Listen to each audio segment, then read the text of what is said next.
Hey, my name's Andrew, and today we're going to be installing an SES suspension upgrade on this GM1500 truck. Alright, so this is what we're going to be installing today. It's a GMRTT15S, and this is our severe service kit. This is really meant for applications like a salt spreader or a sliding camper, something that's really top heavy. If you don't have one of those things, do not use this kit. Use the regular GMR CK15S part number. Alright, now this part number is really simple to install. All we got to do is first jack up the truck a little bit to give us enough space to work under there, take out the existing bump stop, and then slide this guy in its place. The only tools we need for this job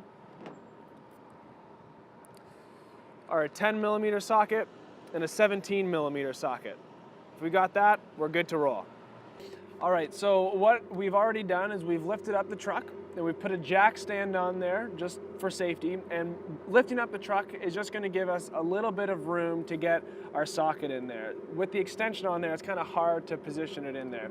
And now we're going to take off the existing OEM bump stop, and all we're using here is a 10mm socket with an extension on it.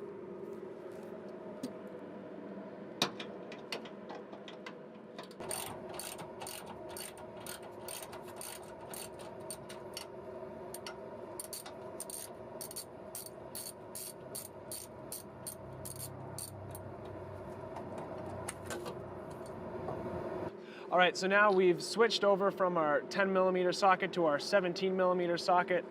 We've assembled all the pieces to our SES suspension upgrade here. We've got our spring, our spacer, and our steel disc, along with our piece of hardware here, our bolt, to get it up in there. And all we got to do is just put it in the place of the old OEM bump stop.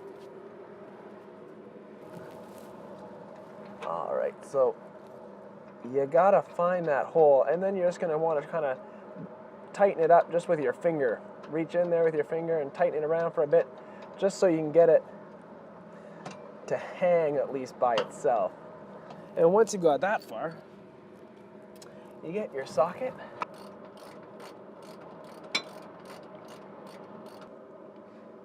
You don't want to over tighten it. You just want to make sure that it's nice and snug in there, okay?